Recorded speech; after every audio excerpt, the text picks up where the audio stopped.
Hello guys, அனைவருக்கும் வணக்கம். இன்றைக்கி என்னன்னாக்க எங்கள் பக்கத்தில் வந்து பயங்கரமான ஸ்னோ சரியான குட்டி கிடக்கு. ஸோ அதிகபட்சம் என்னன்னாக்கா ஒரு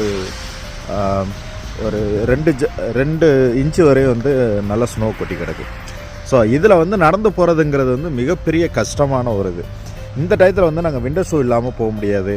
நிறைய பேர் ஆசைப்படுறது என்னன்னாக்கா விண்டரில் வந்து நல்லா இருக்கும், ஜாலியாக இருக்கும், ஐஸெல்லாம் தூக்கி போட்டு விளையாடலாம் அப்படின்லாம் நினைக்கிறீங்க. அதெல்லாம் ஒரு பகுதி இருந்தாலும் இது இன்னொரு பக்கம் இருக்குது. என்னன்னாக்கா நடந்து போகிறது ஒரு மிகப்பெரிய பிரச்சனை. ப்ரீத்திங் வந்து ரொம்ப பிரச்சனையாக இருக்கும். அது மட்டும் இல்லாமல் நாங்கள் வந்து ஒரு இடத்த வந்து சுத்தம் பண்ணுறது வந்து மிகப்பெரிய கஷ்டமாக இருக்கும். நீங்கள் வேணால் இந்த வீடியோ நான் கொடுத்து பார்க்குறேன், எவ்வளோ கஷ்டமானது, எவ்வளோ தண்ணிகள் வெளியாகுது. ஏன்னா இது வந்து மழை தான் வந்து நமக்கு வந்து ஸ்னோவாக வந்து இங்கே கன்வெர்ட் ஆகி கீழே வந்து கொட்டுது. ஸோ இப்போ நீங்கள் அப்படியே பாருங்களேன், எவ்வளோ கோர முகமாக இருக்குது. இப்போ நம்ம ஊரில் மழை பெஞ்சு எப்படி இருந்தால் அப்படி இருக்கும். இதை வந்து சதசதானே இருக்கும், நம்ம மேலே எல்லாம் தெரிக்கும். இதில் வந்து நாங்கள் என்னென்னா விண்டர் ஜாக்கெட்டு போடணும், இந்த ஸ்னோ ரிமூவ் பண்ணுறதுக்கான மிஷினை கூப்பிடணும், காருக்கு வந்து விண்டர் டயர் மாற்றணும், விண்டர் ஷீல்டுக்கு வந்து நாங்கள் அதுக்குன்னு சொல்லி ஒரு கெமிக்கல் இருக்குது, அதை ஊற்றி தான் நாங்கள் காரெலாம் ட்ரைவ் பண்ண முடியும்.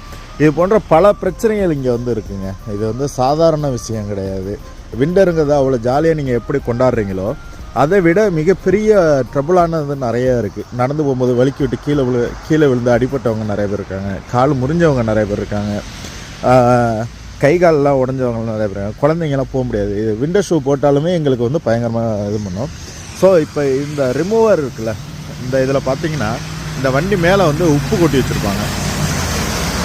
அந்த உப்பு வந்து இதுக்குன்னு பிரத்யேகமாக வந்து தயாரிக்கப்படுது. அதை வந்து என்னென்னா இந்த ரோட்டில் வந்து அப்படியே தெளிச்சிக்கிட்டே போவாங்க.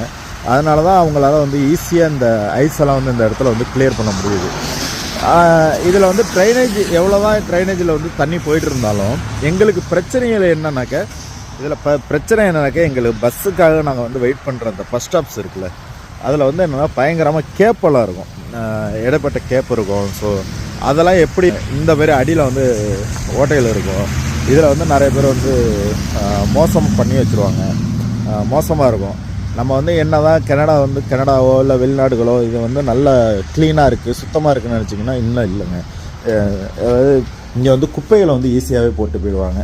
இது போன்ற பிரச்சனைகள்லாம் இங்கே இருந்துக்கிட்டே தான் இருக்குது. நாங்களும் வந்து அதாவது நம்ம தமிழர் வந்து பெரும்பாலும் கீழே வந்து எச்ச துப்ப மாட்டாங்க. எல்லோரும் கொஞ்சம் ஓரளவு வந்து ரீசெண்டாகவே ஃபாலோ பண்ணுவாங்க. அதுமாதிரி குப்பைகளை கீழே கொட்ட மாட்டாங்க. பலர் வந்து இங்கே சிலர் வந்து ட்ரக்கு அடிக்டாக இருப்பாங்க. ஸோ அவங்களாம் வந்து அதுலேயே இருந்துக்கிட்டே இருக்கிறதுனால அது என்ன பண்ணுறாங்கனாக்கா, அவங்களாம் வந்து தன்னை அறியாமல் நிறைய விஷயங்கள் இங்கே வந்து